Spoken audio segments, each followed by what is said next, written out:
Hello everyone, welcome back to this channel. I hope you guys are doing well.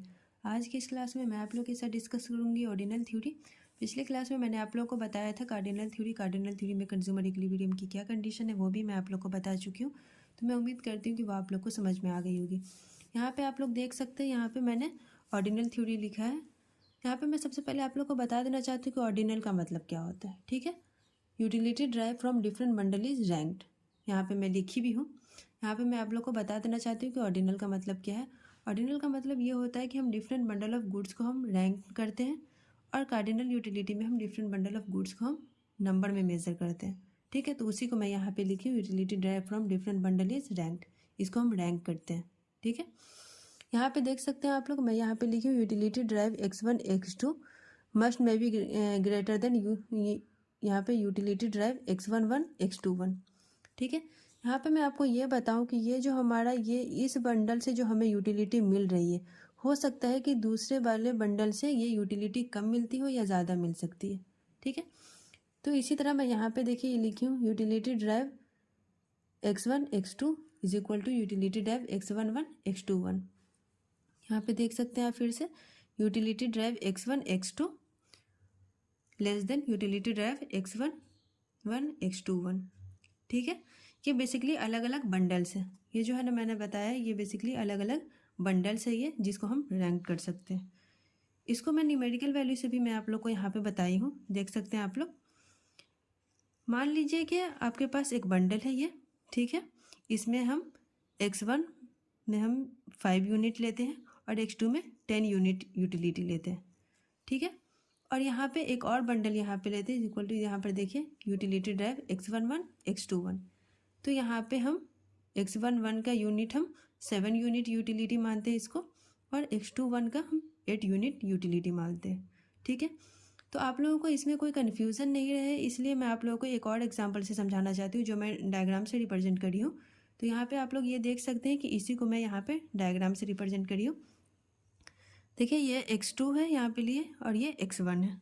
ठीक है, इसको आप xy भी मान सकते हैं, xy भी आप ले सकते हैं, कुछ भी लिख सकते हैं।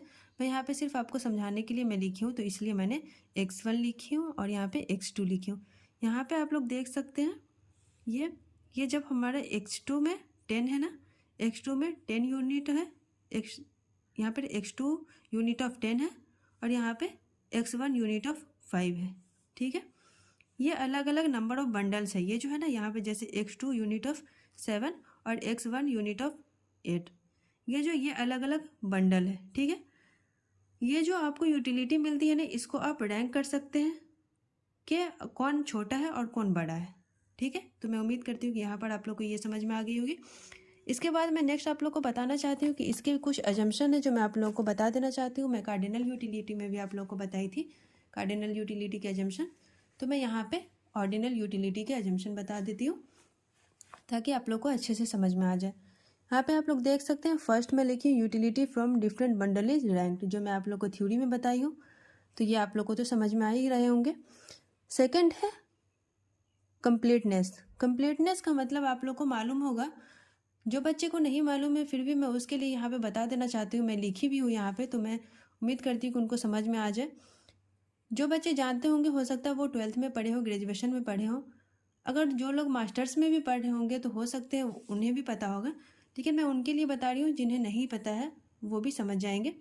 तो यहाँ पे देख लिए, कंप्लीटनेस का मतलब होता है ना, यहाँ पे देखिए मैं लिखी हूँ, consumer knows that which bundle is better for him or her. I repeat again, consumer knows that which bundle is better for him or her. तो कंप्लीटनेस का मतलब होता है कि कौन बंडल उसके लिए बेटर है और कौन बंडल उसके लिए खराब है। ठीक है, तो ये आप लोग को समझ में आ गई होगी। थर्ड आप लोग देख सकते हैं ट्रांसटिविटी। ट्रांसटिविटी का मतलब मैं आप लोग को बता देना चाहती हूँ।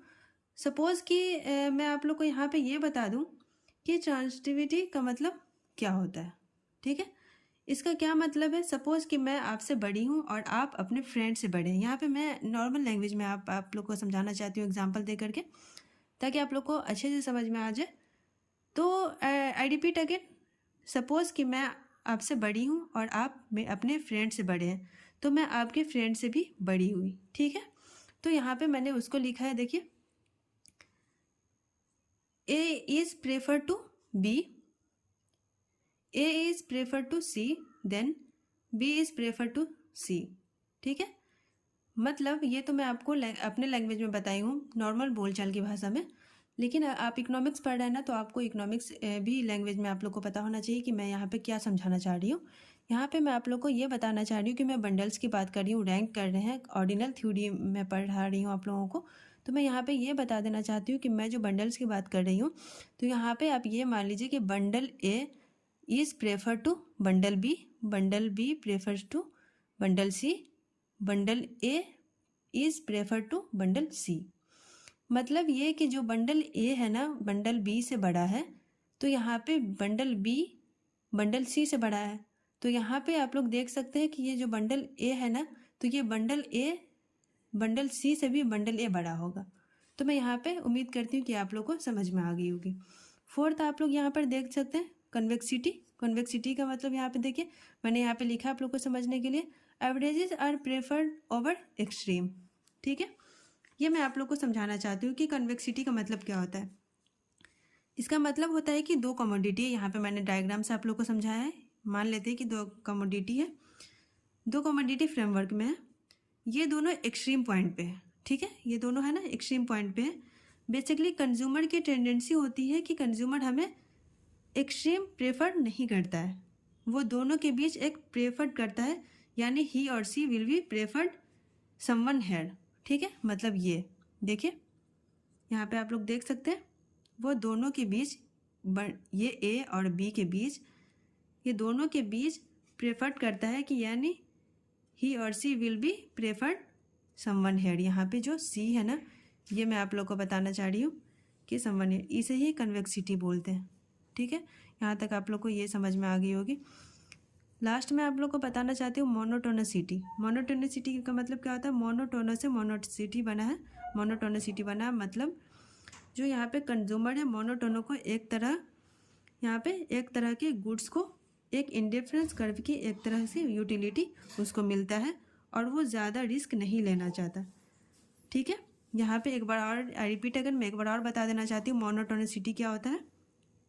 मोनोटोनिसिटी जो है ना, मोनोटोनो से मोनोटोनिसिटी बना है, मतलब कंज्यूमर मोनोटोनो को एक तरह के गुड्स को एक इंडिफरेंस कर्व एक तरह की यूटिलिटी उसको मिलता है और वो ज़्यादा रिस्क नहीं लेना चाहता। ये कुछ बेसिक अजम्पशन थे जो मैं आप लोग को यहाँ पे बताई हूँ। तो मैं उम्मीद करती हूँ कि यहाँ पे आप लोग को ये सारे अजम्पशन समझ में आ गए होंगे। अगर आप लोग को नहीं समझ में आया तो प्लीज़ आप लोग वीडियो को रिपीट करके देखिए, तो मैं उम्मीद करती हूँ कि आप लोग समझ जाइएगा। तो मैं यहाँ पे इस वीडियो को एंड करती हूँ, मैं ज़्यादा लंबा नहीं करना चाहती। मैं यहाँ पे अजम्पशन बता चुकी हूँ, ऑर्डिनल यूटिलिटी क्या होता है वो मैं बता चुकी हूँ। अब ऑर्डिनल यूटिलिटी में कंज्यूमर इक्विलिब्रियम की क्या कंडीशन है वो मैं आप लोगों को फिर नेक्स्ट क्लास में बताऊँगी, क्योंकि मैं इसकी इक्विलिब्रियम मैंने कार्डिनल यूटिलिटी में भी उसके जो कंडीशन थे कंज्यूमर इक्विलिब्रियम के वो मैं एक अलग से वीडियो में बताई हूँ। तो मैं यहाँ पे ऑर्डिनल थ्योरी में भी कंज्यूमर इक्विलिब्रियम की क्या कंडीशन है वो मैं आप लोगों को अलग नेक्स्ट क्लास में आप लोग को बताऊँगी।